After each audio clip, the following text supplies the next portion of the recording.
válida para outras coisas. Normalmente sim, certo? Quem vai fazer o S ou quem pretende fazer o S no final do ano, gases é um conteúdo que, quando vem na prova de química, vem uma questão quase sempre fácil de fazer quando você sabe para onde ir. Quando você não sabe para onde ir, a questão ela fica terrível, certo? Mas vamos tentar deixar o mais pacífico para vocês hoje esse conteúdo, tá bom, dona Claudiane? Fé em Deus, né? E aí a gente cai numa situação em que gases, a gente trabalha duas frentes. Uma frente muito teórica, que é muito importante que vocês entendam, e uma frente muito de cálculo, que também é importante que as senhoritas também entendam bem, certo? O cálculo não vai fugir muito, porque a gente vai ter basicamente uma fórmula e aplicar nessa fórmula. A parte teórica, onde a gente vai ter que ter um pouquinho mais de cuidado.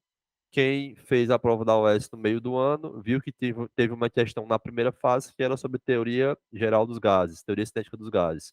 Questão fácil para quem sabia todas as leis, né? Para quem não sabia, ficava uma questão muito confusa, porque todos os itens estavam corretos. Todas as afirmativas eram verdadeiras, mas somente uma era pertinente ao comando da questão. E aí a questão fica um pouco mais complicada. Mas bora lá. Vou botar para gravar, tá gravando. Obrigado, Fagner. Deus lhe pague. Então vamos aqui. Hoje, infelizmente, eu vou usar só o vermelho e o azul, tá? Eu usaria o meu roxo, mas o meu roxo ele tá falhando já, tá bom? Então, vamos com o que a gente tem hoje.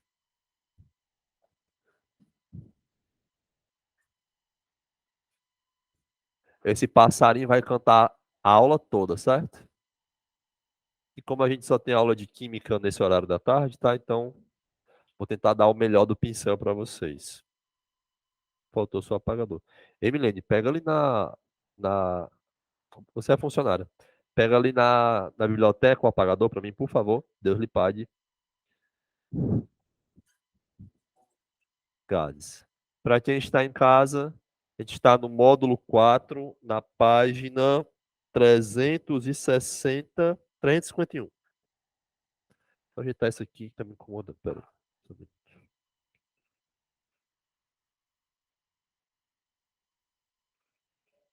Opa.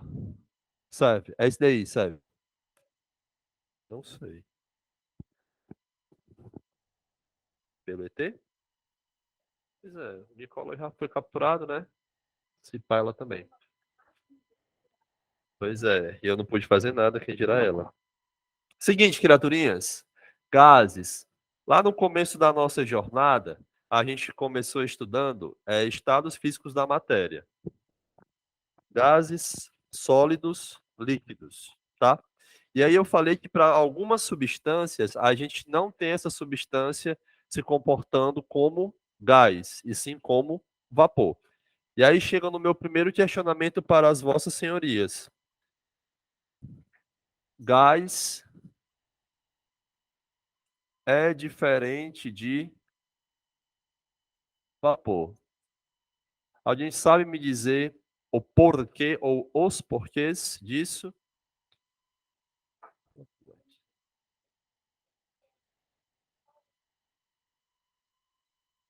Perfeito. Mais bonito que isso, só se vocês tivessem escrito. O gás e o vapor, eles estão submetidos a algumas grandezas.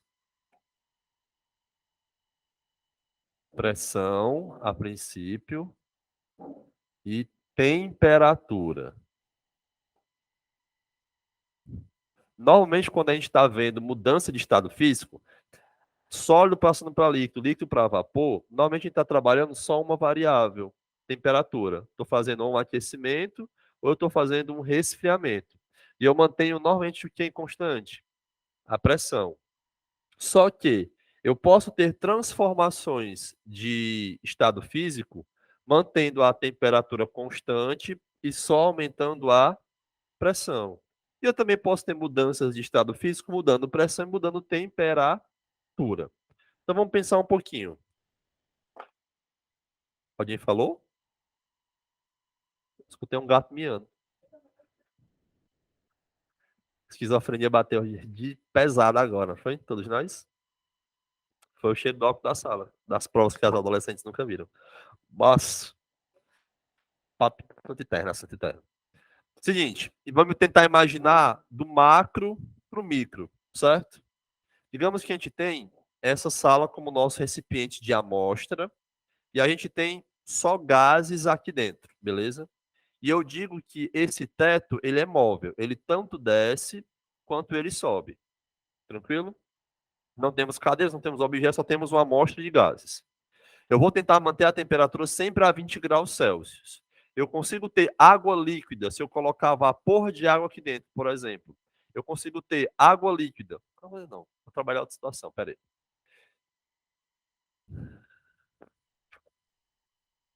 Eu consigo ter nitrogênio líquido a 20 graus Celsius. Seria mais ou menos isso. Nitrogênio é um gás que a temperatura ambiente, ele é um gás. Redundante, né? Um gás que a temperatura ambiente é um gás. Por quê? Normalmente a gente diferencia gás e vapor por conta disso. O gás, ele já se encontra nesse estado de desagregação da matéria a pressão atmosférica e temperatura atmosférica. Um vapor, ou ele está no formato de sólido ou no formato de líquido, a pressão e temperaturas atmosféricas. Para eu ter a obtenção de vapor, ou eu mudo a pressão ou eu mudo a temperatura, ou os dois, para ficar uma baguncinha. Mas bora cá. O nitrogênio, N2, a molécula de N2, a temperatura ambiente e pressão atmosférica, ela é um gás. A gente está respirando e não está metabolizando. Logo, a gente inspira N2 e expira N2. Eis a mágica divina. O que acontece? Digamos que nessa sala só tem gás de nitrogênio, só tem gás N2. A gente tem como fazer com que esse gás vire líquido a uma temperatura de 20 graus Celsius? Não ou yes? Certo. Só se a gente fizer o quê? Mudar uma dessas variáveis. Se a temperatura manter constante, eu preciso mudar quem? A pressão. Dos três estados físicos da matéria, sólido, líquido e gasoso, que a gente vê a princípio, os gases são aqueles que a gente pode melhor comprimir, porque eles ocupam um espaço e não necessariamente eles têm aquele tamanho todo. Então você pode comprimir até um certo ponto e ficar ok. Então o que eu faria? O que seria feito? Para que a gente tivesse um gás aqui dentro e ele precisasse virar líquido e a temperatura se manter constante, eu tenho que fazer com que moléculas que estão muito distantes se aproximem, para que elas fiquem é a cadeira, para que elas fiquem próximas o suficiente para elas estarem interagindo e virarem um líquido. Então, se você aumenta a pressão sobre um gás, o que acontece com o volume desse gás? Diminui. Só a gente tem uma garrafa de plástico, que eu não vou amassar a minha Paco. Eu também não vou amassar a sua, mas serve. Ela é bem adolescente mesmo, né? A garrafa dela é minha. Ó, a gente tem uma garrafa plástica. Plástico é uma matéria mais deformável do que, por exemplo, o metal, né? Se essa garrafa aqui, ela não tiver líquido, só tiver gás, se eu tivesse essa tampa móvel para cima e para baixo, se eu começar a descer essa tampa, ela desce porque o gás começa a ocupar um volume cada vez menor. Mas para isso eu preciso exercer uma pressão nessa tampa, para que o volume diminua. Dependendo da condição que eu tiver, eu vou fazer com que o gás esteja tão próximo, ele vai começar a virar um líquido. Ele vai ser liquefeito. Então, quando você escuta gás liquefeito de petróleo, eu pedi um gás, aumentei a pressão sobre aquele recipiente que continha aquele gás e ele foi liquefeito. GLP, por exemplo. Obrigado. Perfeito. Mais resistência eu vou tendo a essa descida do êmbolo, tá bom? E aí vocês têm a condição de transformar o estado de agregação das moléculas de um gás em função das variações de temperatura e das variações de pressão. E a gente vai ver, talvez não hoje, todas, mas quarta-feira sim, as leis de gases, a lei de Charles, a lei de Boyle, de Gay-Lussac, certo? A lei como que o volume, a pressão e a temperatura de um gás estão se relacionando quando uma é constante e a outra não é constante, certo? Porque junto com isso daqui, a gente tem uma condição de volume. Todo gás ele ocupa o volume do recipiente que o armazena. Se eu pegar uma amostra de 10 gramas de nitrogênio, colocar nessa sua garrafa, ele vai ocupar a garrafa como um todo. Se eu colocar nessa sala, ele vai ocupar a sala como um todo. Volumes diferentes, mas vai ser devidamente ocupado por conta das partículas terem o que a gente chama de alta energia cinética. E aí, o material de vocês traz a seguinte situação no começo. Tem um gráfico. Está incomodando, tem um gráfico onde a gente tem uma situação do chamado fluido supercrítico. Vocês estão vendo aí? Vocês têm. Normalmente a gente já viu isso daqui, né? Sólido, líquido e vapor, que são as transições de estado físico. Vocês percebem que a condição de gás é um pouco mais à direita da condição de vapor. Ou seja, temperaturas maiores a gente consegue encontrar gases, tá? E mais lá para cima, se a pressão ela aumentar muito, você consegue ter um ponto onde você vai ter um material que é líquido transitando diretamente para o estado de gás e não para o estado de vapor. Um líquido, quando vira vapor, a gente chama de qual procedimento de transformação química? Processo de. Um deles é a ebulição. Tem a calefação e tem a evaporação. Esses três processos que passam para vapor. Só que o líquido passando para gás, a gente chama isso de quê? Quando um líquido vira gás, a gente chama isso de quê?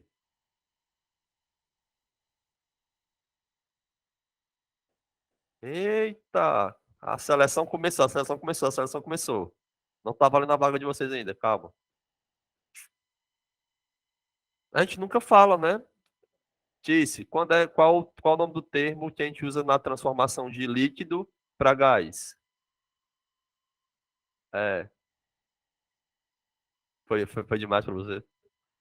Normalmente a gente não fala isso por quê? Porque a gente só envolve a transformação de líquido para vapor e de vapor voltando para líquido, certo? E quando não é de sólido para vapor, que é a sublimação, né? Normalmente a gente não trabalha com gases, por quê? Porque o nosso material, normalmente ele é aquecido líquido ou aquecido sólido para virar vapor. O nosso gás, ele já é gás, naturalmente, não precisa nenhum processo para virar gás.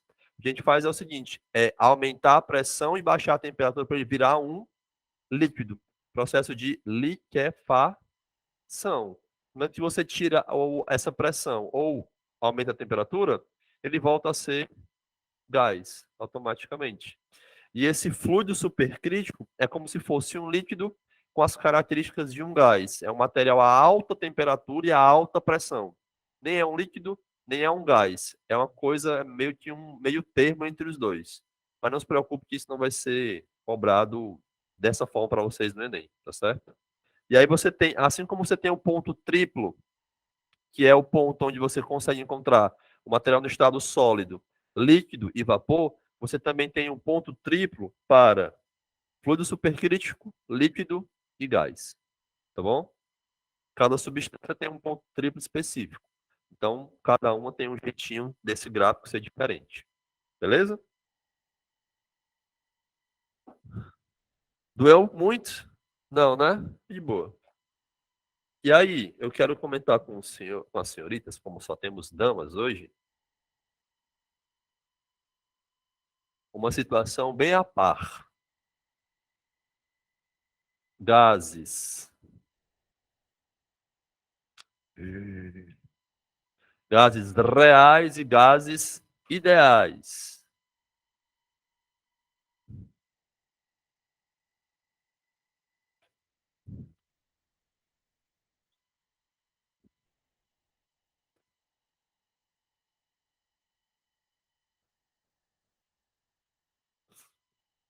Seguinte, para o Enem, a gente não cobra gases reais.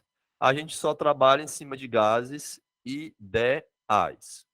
Alguém faz ideia da diferença de um gás real para um gás ideal?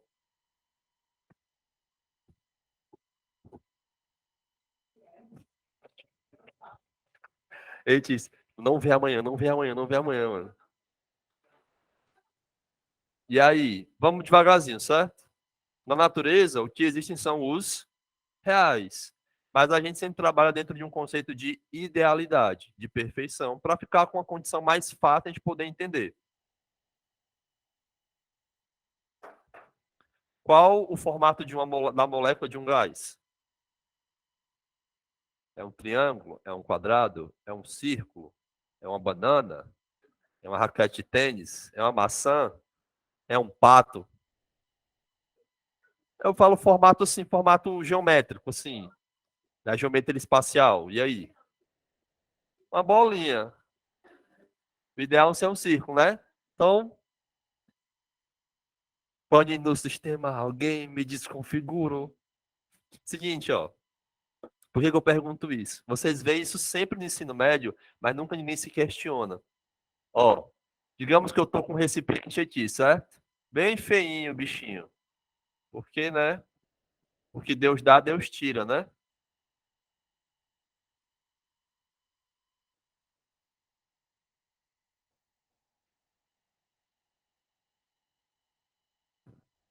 Pra fazer bonito isso daqui. Digamos que eu tenho esse recipiente cheio de gás. E o gás, por um acaso, está no seu estado quase mais aglomerado, quase virando um líquido. Então, eu vou colocar as bolinhas que vocês falaram, tudo junto uma da outra, certo? Bolinha, bolinha, bolinha, bolinha, bolinha, bolinha, bolinha.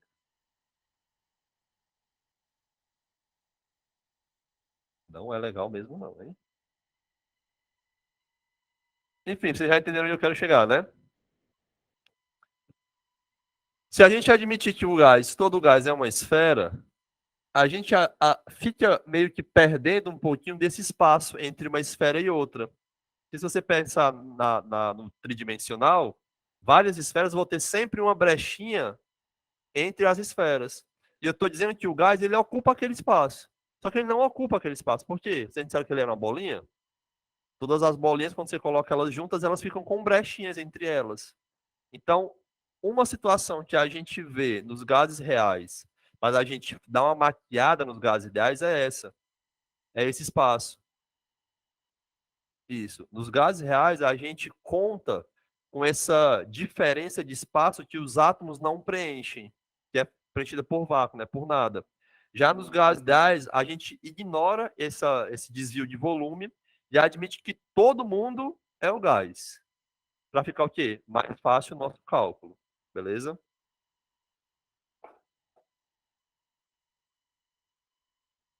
Nas aulas de física, não sei se vocês já viram colisões. Choque elástico, choque inelástico. Que você saiba, não. Já vimos sim, né, Tice? Obrigado. Ela já viu. Ela já viu. Se vocês viram ou não, ó, ela não tá muito preocupada, não. Mas, Tice, me ajuda. Quais são os tipos de colisão que a gente tem? São essas duas, né? Não sei. Eu confio em você, eu confio em você. Então, vou imaginar que a gente só tem duas. Se tiver outras, eu peço desculpa. Eu sou daqui, não sou da física, não sou obrigado. Elástica e inelástica. Qual a principal característica da elástica? Sim, traduza. Vai, Cris, por favor. Ela, ela é TikToker, né?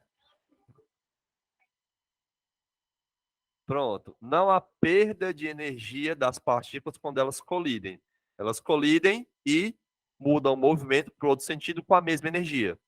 Já as inelásticas, elas colidem e parte da energia cinética se perde na colisão.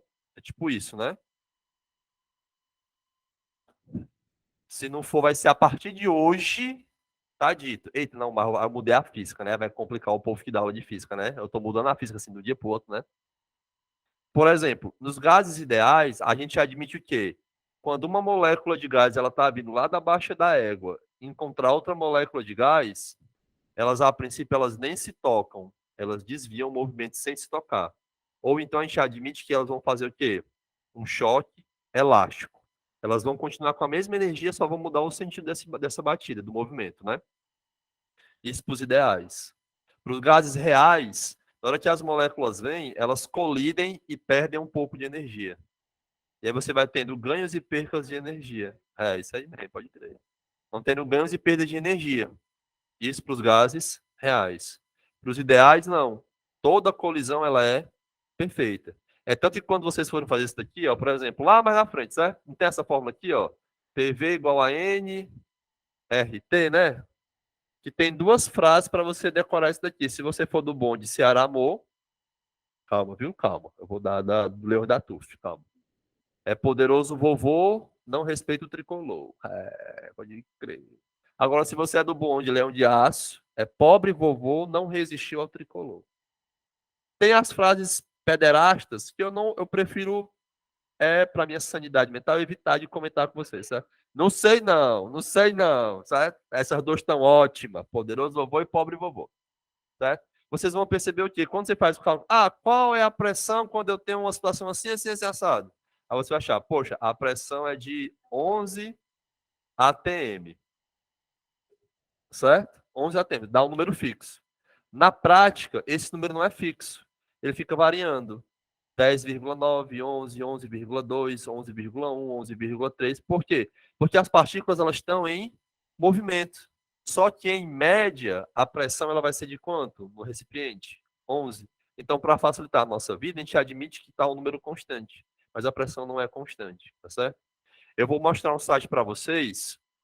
Aí eu vou pedir muito da paciência de vocês, mas eu vou deixar para fazer isso no final da aula, certo?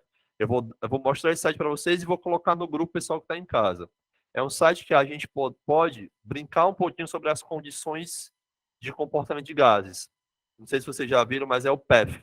Tem um pessoal que é monitorado pelo Gabriel. O Gabriel mostrou uma situação do PEF, que é, se eu não me engano, é de uma faculdade lá dos Estados Unidos, o pessoal fez esse aplicativo. Mas eu mostro para vocês. Se tudo der certo, amanhã vocês têm duas aulas, né? Se tudo der certo, na próxima quinta, eu levo vocês lá para o auditório e faço aula com data show lá. Beach Park. Beach Park. Não é desse tempo ainda, mano. Planetário. Aham, lá no Dragão do Mar. Pode crer, total. Na minha casa é. E piscina. Ali é Dragão do Mar, mas ali é praia de Iracema, mano. Tamo bem, viu? PC é pro outro lado. O PC é a seara da ciência, pô. Tem um dragãozinho assim em cima do muro, assim. Vou ter o PC. Pra tuas áreas ali, né? Tu passa ali, né? Pronto, pode crer. Sim, tu passa de frente, né? Lá pra frente, né? Pode crer. Então, por que que eu tô falando tudo isso? Eu tô falando tudo isso porque, assim, a gente vai precisar aprender algumas características dos gases ideais para a prova. Essas características, elas não são verdadeiras. São condicionais para a gente poder entender um pouquinho do comportamento dos gases. Tranquilo? Vou colocar aqui e a gente vai ver uma por uma. Diga, minha princesa.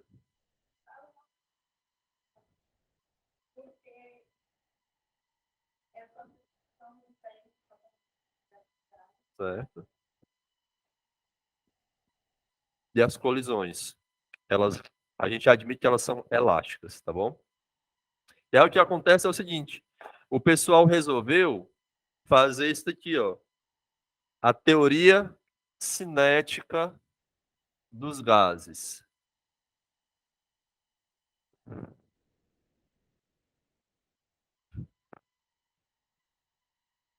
É um conjunto, se eu não estou enganado, de 5 afirmações sobre o comportamento de um gás, certo? São 4? 4? Beleza, graças. Então diga aí qual é o primeiro.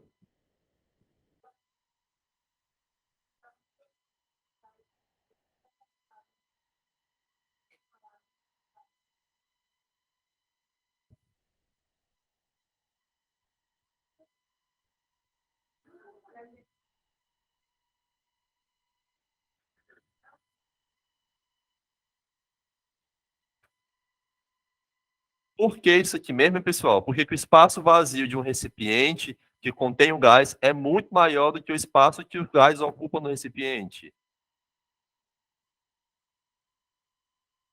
Pronto. Se a gente lembra um pouquinho lá do começo, o gás é o estado físico da matéria que tem maior ou menor organização? Menor. Se ele tem menor organização, as partículas precisam estar afastadas. Quanto mais afastada, mais desorganizado. Então, mais provavelmente ele vai ser um gás. Então, quando a gente vê um gás, dificilmente ele vai estar ocupando integralmente todo o espaço do recipiente. Tranquilo? Vou fazer uma proposta para vocês. Pessoal que está em casa, depois eu compenso, tá? Pessoal que está aqui, posso fazer assim, ó. Eu sei que tem um pessoal que vai embora depois dessa aula para casa, certo? Então, fazer assim. Eu vou terminar 10 minutos antes com vocês, vou levar vocês lá para o auditório, tá? Aí no auditório eu vou mostrar só o aplicativo não, o site e mostrar como que vocês podem mexer em casa no computador de vocês que é na biblioteca. Do PEF, do gás, das bolinhas, certo? Eu vou mostrar para vocês, mas o pessoal que está no online, depois eu faço um videozinho e subo no grupo também, beleza? Mas é porque eu acho super pertinente aproveitar esse momento com vocês hoje, tá? Aí 10 minutinhos a gente vai lá, eu ligo da show no computador, é jogo bala, tá bom? Então, o espaço vazio é maior que o espaço ocupado. Segundo ponto da teoria cinética dos gases é qual? Pronto. Toda colisão que acontece entre as moléculas de um gás é uma colisão elástica. Segundo a dona Tice, são condições que não existem perda de energia durante o momento do choque entre as partículas. Elástica tem acento no ar, não tem? Graças. Qual o terceiro ponto, criaturinhas?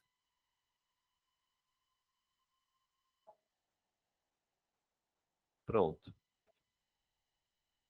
Perfeito. A energia cinética média é proporcional. Como é proporcional? Sim, né? É proporcional à temperatura. Tá vendo que diabo é essa energia cinética? É a energia com que as partículas de um gás se movimentam. Quanto maior é a temperatura, vocês acham que elas vão estar mais agitadas ou mais lentas? Mais agitadas, porque calor se converte em energia cinética, energia de movimento. Quanto menos calor, mais lentamente essas partículas se movimentam. E aí a gente tem o seguinte: vocês vão concordar comigo que, se eu imaginar um gás com essa massa e um gás com essa massa, para que eu jogue ambos com a mesma velocidade em direção à parede, eu preciso, para esse gás que tem uma massa maior, aplicar uma força maior. Concordam? Só que o que a teoria cinética dos gases fala? Que a energia cinética não depende da massa do gás, depende da temperatura que esse gás está sendo submetido. Ou seja, eu posso ter um gás como o hidrogênio, que é um gás super leve, que tem massa molecular de 2 gramas por mol. E eu posso ter um gás como, por exemplo, o CO2, que tem uma massa molecular de, acho que é 44 gramas por mol. E ambos, se estiverem à mesma temperatura, vão ter a mesma energia cinética média das partículas, certo? Independente das suas massas. Pergunte. Graças a Deus. Qual é o quarto ponto, povo?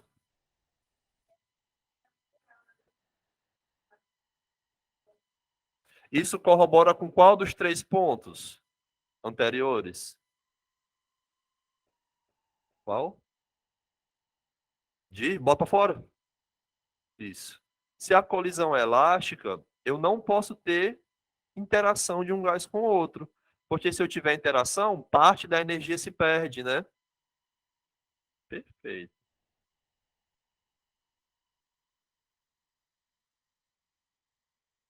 Todos esses 4 pontos é para quem?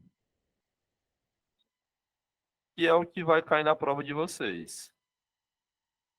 Certo? Gás real só cai na prova do ITA e na prova do IME. Que eu acredito que não é a seara das senhoritas. Certo? Então, lembre disso. O espaço vazio sempre é maior que o espaço ocupado. As colisões são elásticas. Aí, preste atenção. A colisão é tanto elástica com, né, que é um recipiente, certo? Dois gases. A colisão é tanto elástica com as moléculas dos gases, quanto com quem também? Com a parede do recipiente. Não tem perda de energia para a parede do recipiente, porque imagina assim, ó, eu tenho um gás super agitado. Na hora que ele começar a bater na parede do recipiente, essa energia cinética virar o quê? Energia térmica. O recipiente vai começar o quê? A esquentar, certo? E, idealmente, não esquenta, beleza? Mas depois, talvez na terça-feira, não, na quarta-feira, desculpa. Eu vou explicar para vocês porque quando a gente coloca uma garrafa vazia no congelador, depois de um tempo ela tá toda chupadinha, parece que alguém fez um vácuo nela, né? De, de plástico, uma garrafa deformável. E também porque quando as senhoritas acionam o dispositivo do aerosólzinho, que é o Silvacol de vocês, o desodorante, porque aqui o metalzinho, normalmente o fundo fica bem geladinho, fica super geladinho. Na hora que vocês estão apertando aquela cabecinha, é para sair o material que vocês jogam na axila. Também, porque. E aí acabando, aí fica muito gelado, chega até a ficar suadinho, né? Aí eu vou explicar tudo o que acontece na próxima aula, beleza? É porque hoje não dá tempo também. Sabendo disso, criaturinhas, teoria cinética dos gases, a gente tem esses 4 pontos. Diga.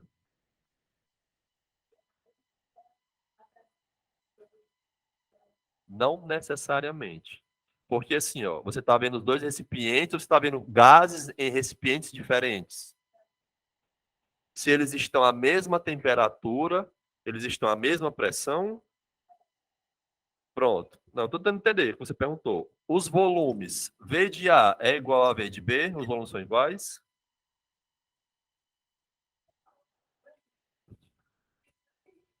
Se as temperaturas são iguais, você está perguntando se a pressão do recipiente A é igual à pressão do recipiente B, é isso, né? Para saber se isso é verdade, eu preciso saber disso daqui, se os volumes são iguais. Porque eu tenho uma fórmula que relaciona essas 3 grandezas, volume, temperatura e pressão. É, P vezes V sobre T.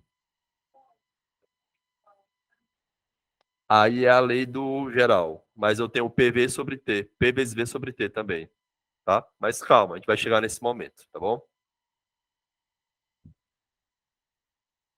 Saindo disso, acompanhando o material de vocês, a gente vai ter algumas situações de energia cinética de um gás e energia interna, tá bom? Isso daqui eu acho mais pertinente para a física. Na química, dificilmente vai ser cobrado alguma coisa envolvendo energia cinética de um gás, energia interna de um sistema gasoso, tá bom? Então eu vou só andar um pouquinho lá para a próxima página da difusão e da efusão. 354 do pum, do pum de queijo.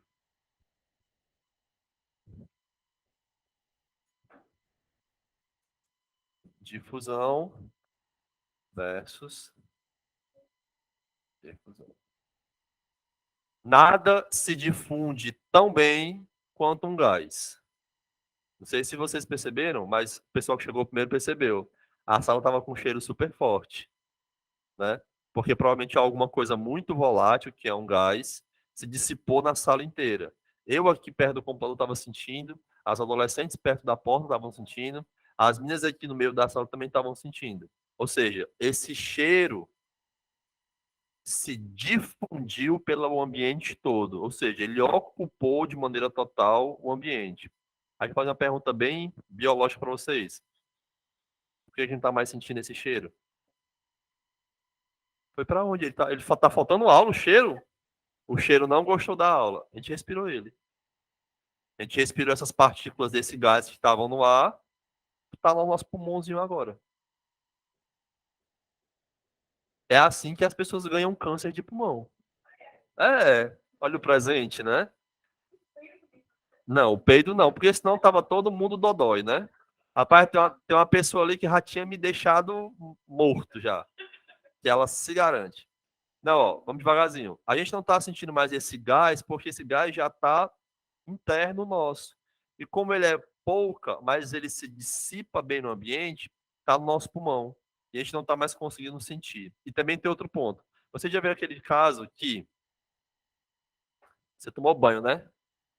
Às vezes, né? Aí você vai sair para Believe, aí você faz o quê? Mete aquele caiaquezão aqui no pescoço, né? Aquele perfume, né? No pescoço, né? Você mete aqui aquele caiaque surf aqui, ó, no pescoço. Aí você tá sentindo um cheirinho. Você vestiu sua roupa, pá, entrou no carro aqui, já começou a sentir outro cheiro do perfume.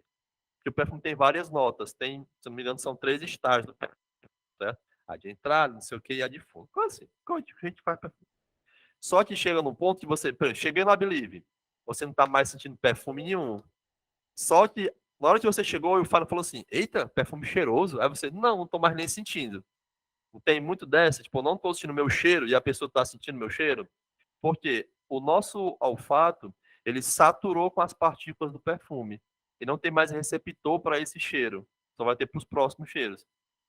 É, ele se acostuma com o cheiro, ele tá lesadão com o cheiro, porque ele tá, entre aspas, todo saturadinho com as partículas desse vapor, ou desse gás, no caso. E aí as pessoas que não estão, elas começam a sentir. Talvez se alguém que nem entrou na sala ainda chegasse, ainda sentisse um pouquinho do cheiro do álcool que a gente sentiu. Por quê? Porque não tem nada no nariz dela ainda, e o nosso já está provavelmente lotado. Como é que é o lance do câncer? O lance do câncer é que você está respirando um vapor ou um gás tóxico, e às vezes você nem sabe, porque às vezes não tem nem cheiro, ele está indo para o seu organismo e você está metabolizando. Nesse caminho das narinas até o pulmão, ele pode ficar alojado em algum espacinho e ficar causando depois deformações e lesões. Não, a gente meio que metaboliza. Lá nos alvéolos pulmonares, metaboliza assim, né? O Theo sucupira vai me dar uma porrada. Aí a gente, lá nos alvéolos pulmonares, a gente quebra esse materialzinho aí, tá certo? Acontece essas trocas. Tá? Se for ok, ok. Se não for ok, não é ok. Beleza? E aí você já entenderam o que é o processo de difusão, não já? Você tem o material em um ponto e ele se dissipa ou difunde para vários pontos até você ocupar um ambiente como o todo, ou ocupar o cilindro, ou sei lá, qualquer objeto que você consiga manter esse gás por completo. E o processo de efusão é o que, galerinha do mal? Tem no modo. Vocês pagaram o modo, vocês têm que ler o modo. Na página 354.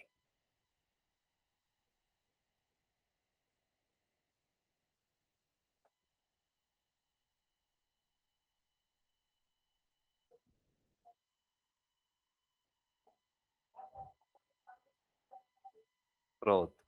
Então é quando você tem esse gás passando por barreiras físicas. Vocês concordam comigo que o processo de efusão só acontece por conta do processo de difusão? A difusão não é eu me espalhar pelo recipiente que eu estou.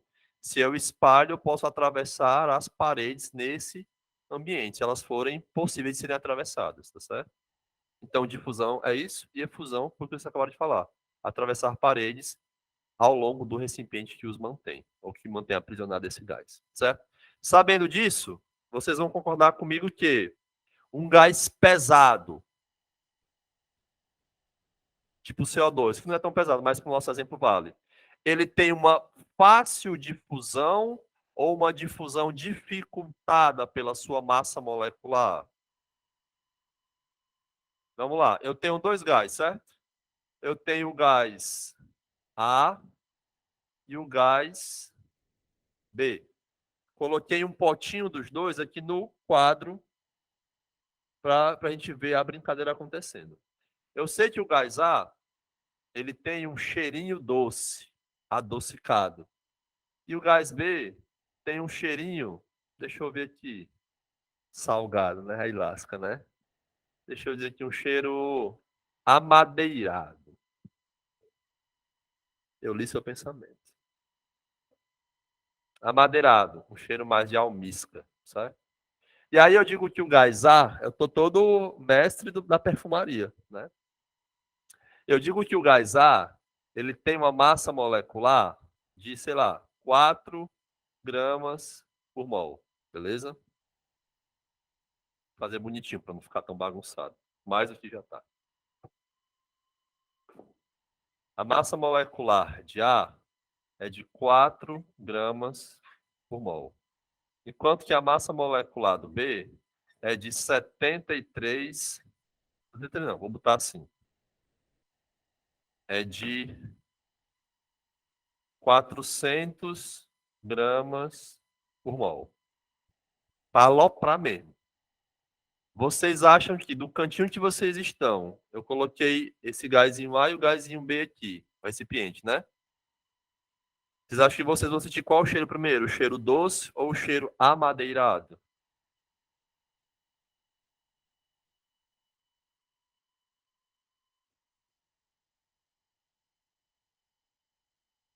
O doce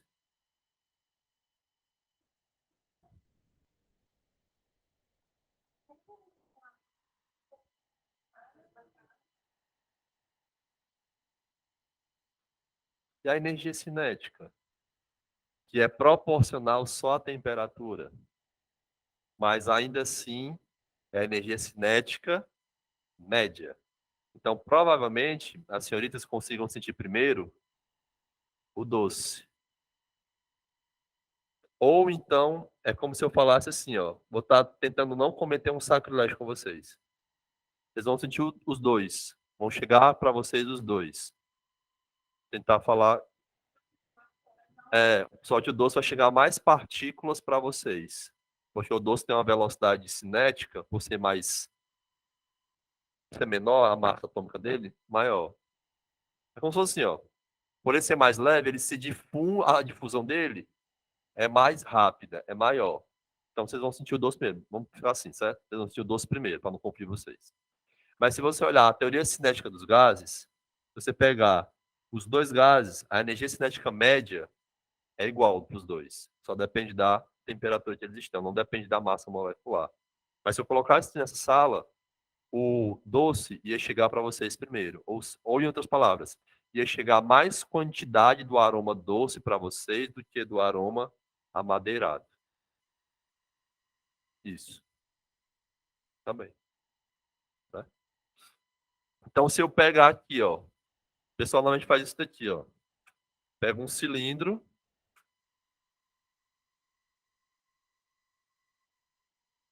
e aí bota bem aqui assim, ó, o gás A e o gás B. Agora é para reagir, tá certo? E o gás A tem uma massa de 4 e o gás B tem uma massa de 400. A reação ela vai acontecer no ponto 1, no ponto 2 ou no ponto 3.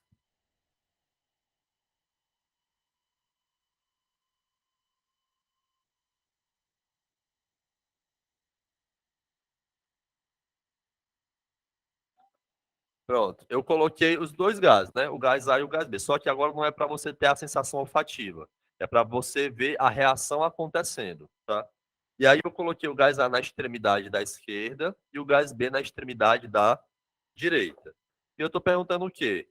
Onde que provavelmente eu vou visualizar essa reação acontecendo?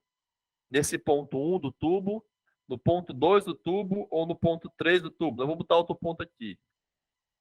No ponto 4 do tubo, para ficar que nem o S, né? No ponto 1, no ponto 2, no ponto 3 ou no ponto 4? Isso. A reação só vai acontecer quando os dois se tocarem, né? Onde que eles se tocam?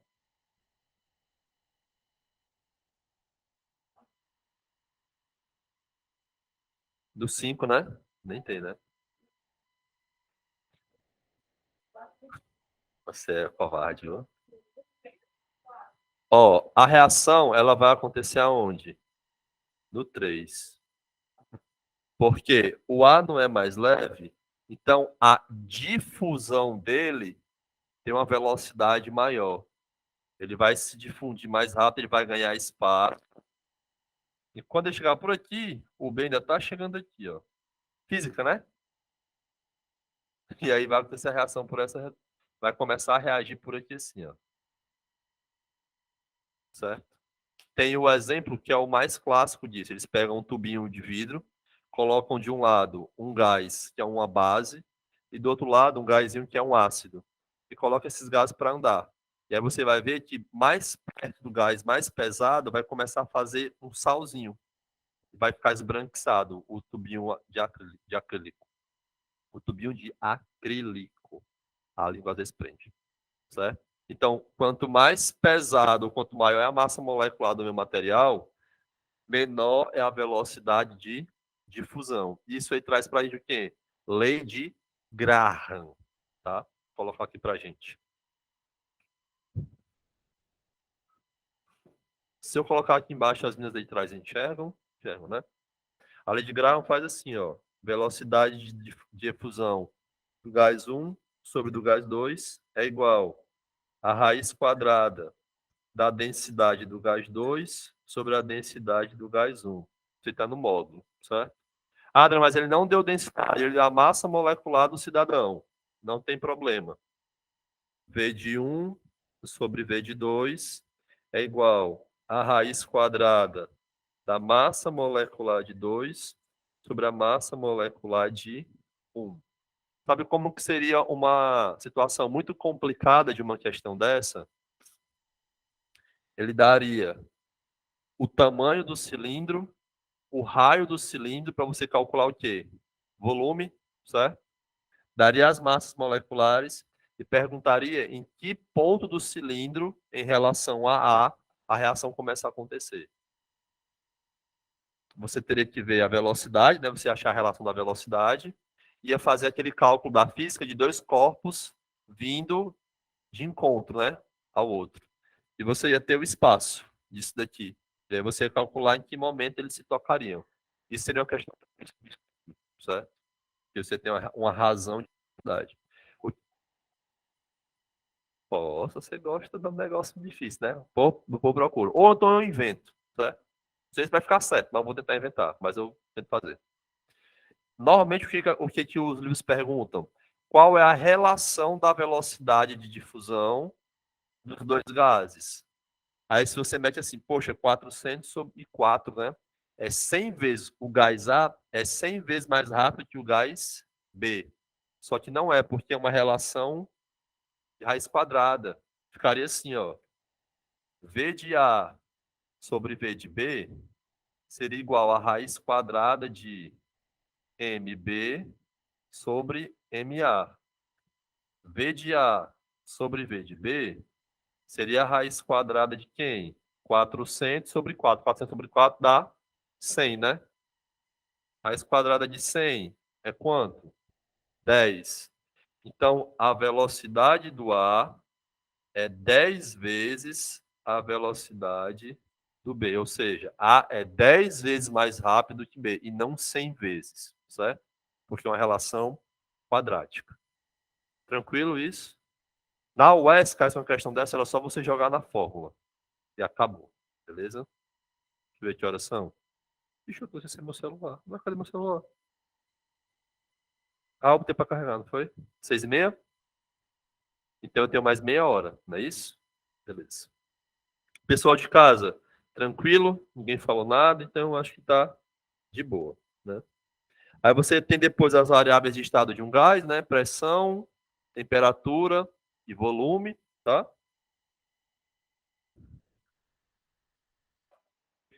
E aí a gente vem para a primeira relação de lei, que é a lei de Boyle, ou a lei das isotérmicas.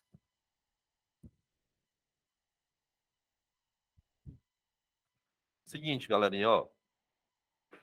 A gente tem pressão, volume e temperatura, certo? Como variáveis de um gás. Tranquilo? A lei de Boyle,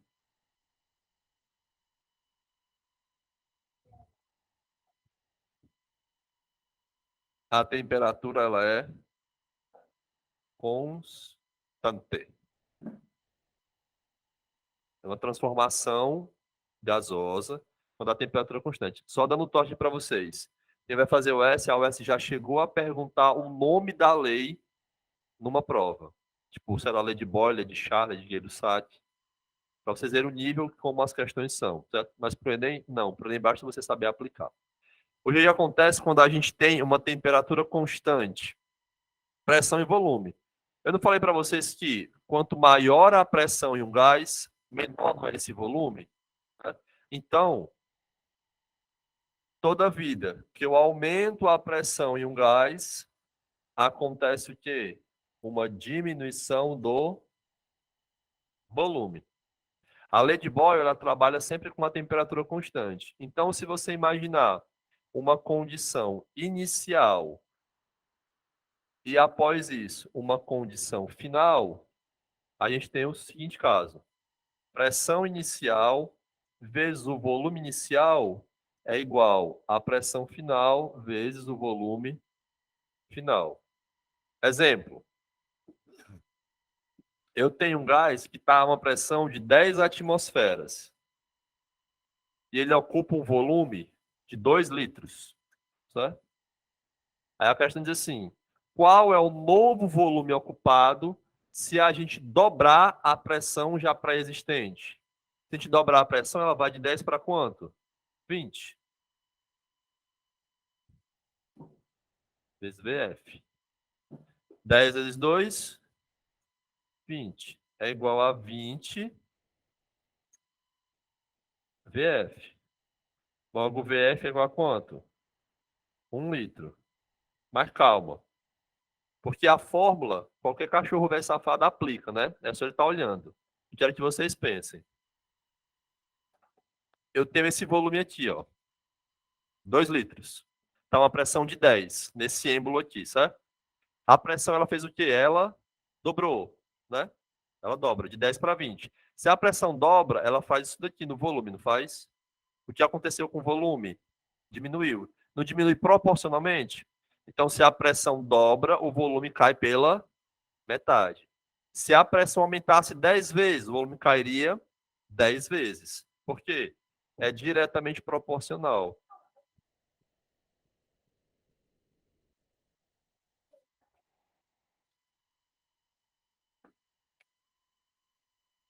É inversamente proporcional. Obrigado. É proporcional ao inverso do volume. À medida que eu aumento a pressão, o volume diminui. Obrigado. O que eu acabei de escrever foi assim, ó. O aumento da pressão é proporcional à diminuição do volume. Então, à medida que eu aumento a pressão, o volume diminui proporcionalmente, certo? Tem questões que você só de sacar isso, você já mata. Não precisa nem lembrar da fórmula. É só você lembrar, sempre que eu aumento a pressão no recipiente, o volume diminui. Se a pressão diminui, o volume aumenta, as moléculas conseguem se expandir melhor. Certo? Só pensar nisso. Uma situaçãozinha aqui que eu queria pensar junto de vocês. Essa daqui, ó.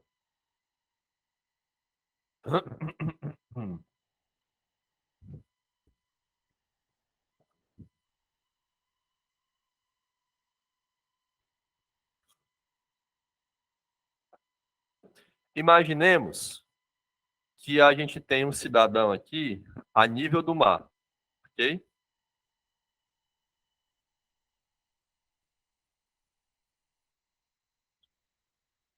E bem que assim a gente tem o Himalaia. Top nessa cidade tem o Himalaia e tem o mar, tudo junto, tá? Se eu colocar um indivíduo bem aqui assim, a nível do mar, indivíduo feminino, ou um indivíduo masculino que gosta de ter o cabelo grande, né? Pode ser também, né? Ele é hipster. Elo, justamente. Se eu boto o elo aí no nível do mar, o que acontece? Esse elo, ele tem sobre o corpinho dele uma massa de ar, uma massa de gases, né? Que é a chamada... Não, a massa de ar é chamada de quê? Coluna de ar que é chamada de troposfera, é? Atmosfera, ali, muito bem. Atmosfera. Então tem isso aqui, ó. Uma coluna de gás, certo? Eu estou olhando só de maneira vertical, tá bom? Aqui eu tenho vários gases. E eu tenho a nossa querida gravidade, na nossa terrinha, não é verdade? Essa gravidade em ação com essa massa de gases causa uma pressão na cabeça do elo. Bom? É, do elo. Essa pressão a gente chama de pressão o quê? Pressão atmosférica. Tranquilo?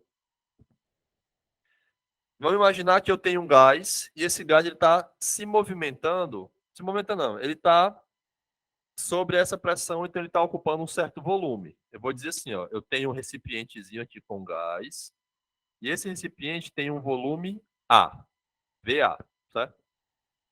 Elo subiu lá para o Himalaia.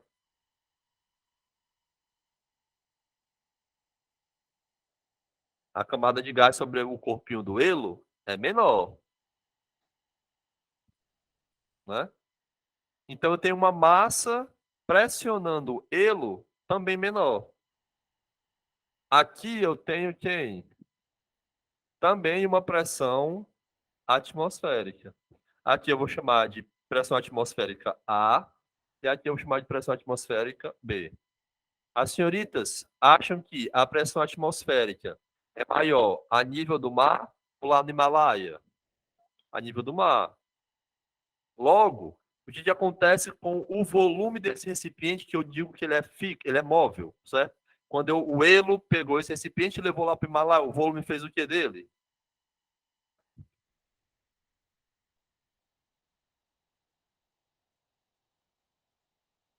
Aumentou. Por quê? A pressão diminuiu.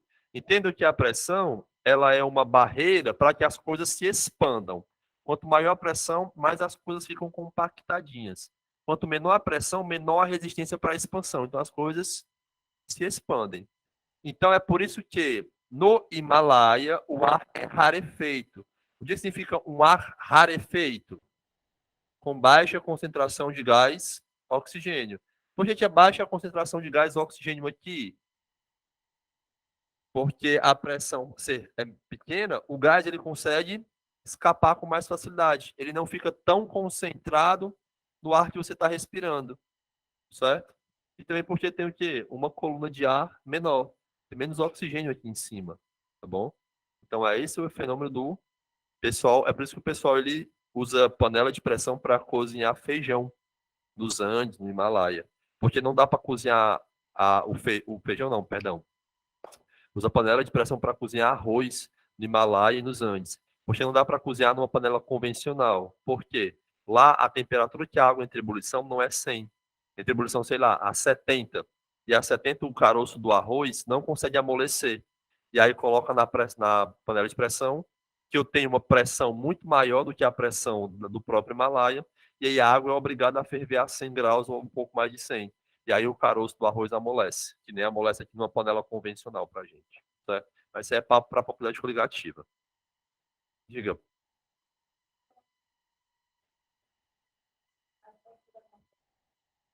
Porra, aí a pressão já está.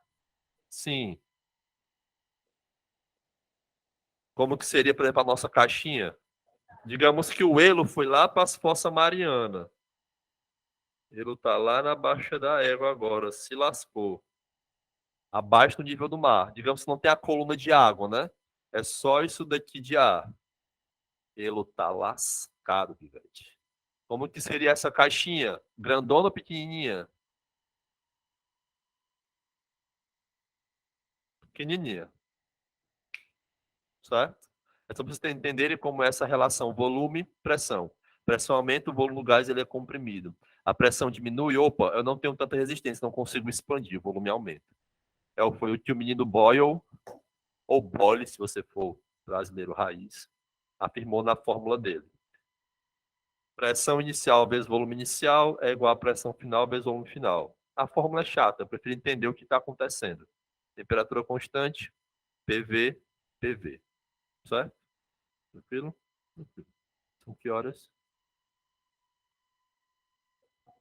Pronto. Vai 10. Vou encerrar aqui e vou levar você para o auditório, beleza?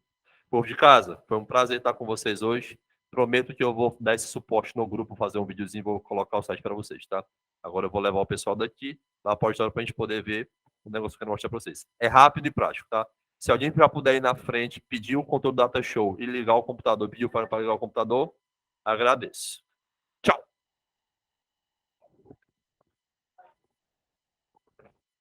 Sim.